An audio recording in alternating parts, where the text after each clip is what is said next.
नमस्कार भाई लोग, आप सभी का अनिरुद्ध पटेल चैनल में स्वागत है। प्लीज भाई लोग यह वीडियो जरूर देखें और अच्छा लगे तो लाइक करें, शेयर करें, कमेंट करें और हमारे चैनल को सब्सक्राइब करें। आप लोग से हाथ जोड़कर विनती है।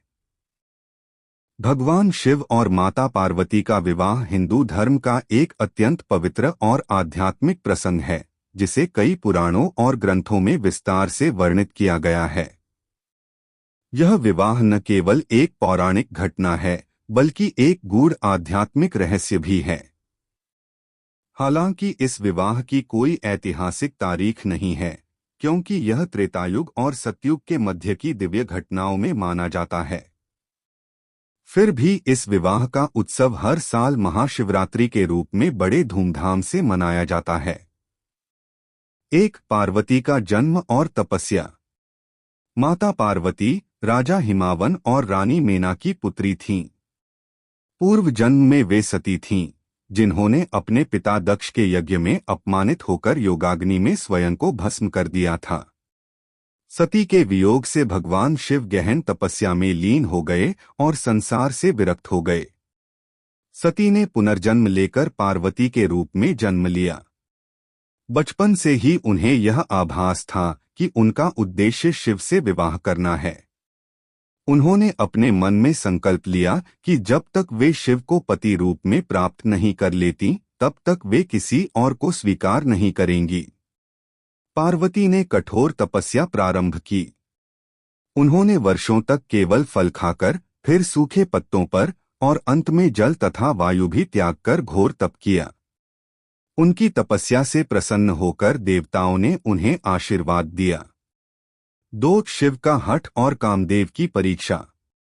शिवजी तप में लीन थे और पार्वती की भक्ति की ओर ध्यान नहीं दे रहे थे। देवताओं ने देखा कि केवल शिव ही ताड़का और तारकासुर जैसे राक्षसों को मार सकते हैं, लेकिन इसके लिए शिव पार्वती का विवाह आवश्यक है, क्योंकि उनके पुत्र कार्तिकेय ही तारकासुर का वध करेंगे।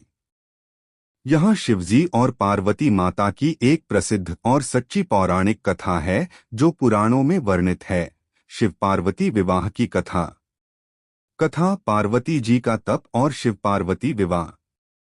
पार्वती जी भगवान शिव की अर्धांगिनी सती का ही पुनर्जन्म थीं। सती ने दक्ष यज्ञ में अपने पति शिव का अपमान देखकर योगाग्नि में अपने प्राण त्याग दिए थे। उसके बाद उन्होंने हिमालय और मैना देवी के घर में पार्वती के रूप में जन्म लिया। पार्वती जी बचपन से ही भगवान शिव को अपने पति रूप में प्राप्त करना चाहती थीं।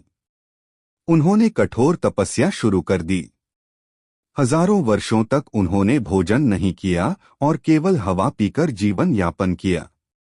उनकी इस तपस्या से तीनों लोकों में हलचल मच गई। देवताओं को ज्ञात हुआ कि केवल पार्वती ही वह शक्ति हैं जो भगवान शिव को फिर से गृहस्थ जीवन में ला सकती हैं।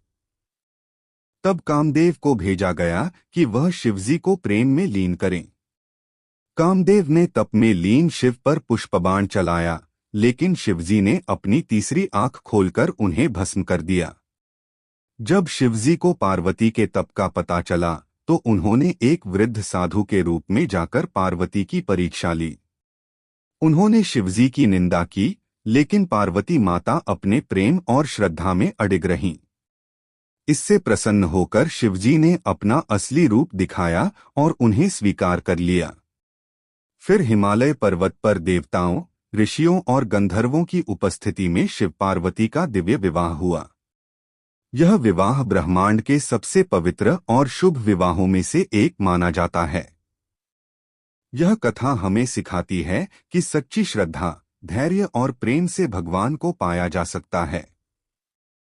देवताओं ने कामदेव को भेजा कि वह शिवजी को तपस्या से विचलित करें। कामदेव ने वसंत ऋतु का वातावरण बनाकर अपने बाणों से शिवजी पर प्रहार किया, जिससे शिवजी की समाधि टूटी। क्रोधित होकर शिव ने अपनी तीसरी आंख खोल दी और कामदेव को भस्म कर दिया। रति कामदेव की पत्नी ने विलाप किया, तो शिव ने उसे वरदान दिया कि कामदेव अदृश्य रूप में जीवित रहेगा। 3, शिवजी की परीक्षा और पार्वती की भक्ति। शिवजी ने पार्वती की परीक्षा लेने के लिए कई रूप धारण किए। कभी भिक्षुक बनकर पार्वती से विवाह का उपहास किया, तो कभी उन्हें मोहमाया का उपदेश दिया। लेकिन पार्वती अपने निर्णय पर अटल रहीं। अंततः शिवजी ने माता पार्वती की भक्ति और तपस्या से प्रसन्न होकर उन्हें अपनी अर्धांगिनी स्वीकार किया। 4. विवाह की तैयारी। भगवान शिव ने सप्तऋषियों को पार्वती के पिता हिमावन के पास भेजा विवाह का प्रस्ताव लेकर। हिमावन अत्यंत प्रसन्न हुए और उन्होंने विवाह के लिए सहर्ष स्वीकृति दी। शिवजी की बारात एक अद्भुत और विचित्र दृश्य था। भूत, प्रेत, गण, नाग, व्याघ्र और विभिन्न प्रकार के योगी शिव की बारात में शामिल हुए।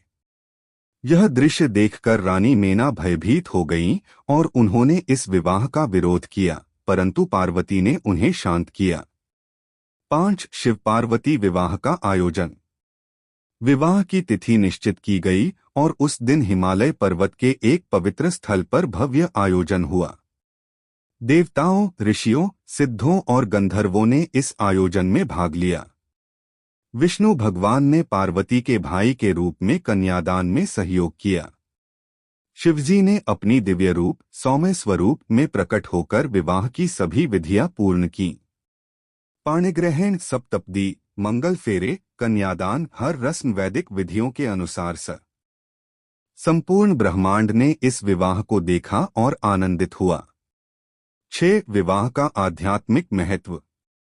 शिव पार्वती विवाह केवल एक सांसारिक मिलन नहीं है, यह आत्मा पार्वती और परमात्मा शिव का मिलन है।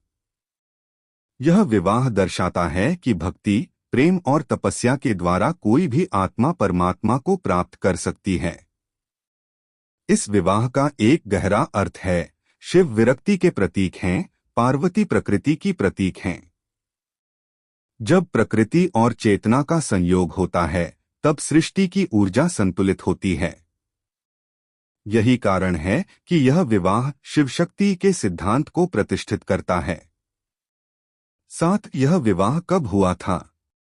यदि हम समय की बात करें तो यह विवाह सतयुग या त्रेतायुग के प्रारंभिक काल में हुआ माना जाता है, जब सृष्टि के प्रारंभिक देवताओं की कथाएं घटित हुईं। लेकिन चूंकि यह एक पौराणिक प्रसंग है, इसलिए इसकी कोई निश्चित ऐतिहासिक तिथि नहीं है।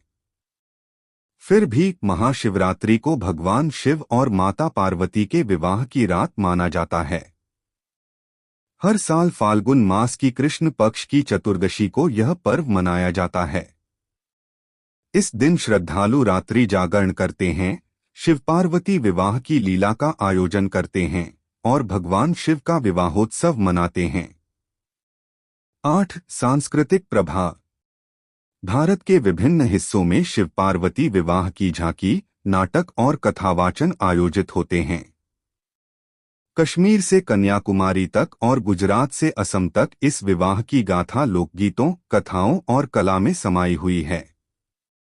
पार्वती को गौरी और शिव को शंकर कहकर इस पवित्र युगल की पूजा की जाती है।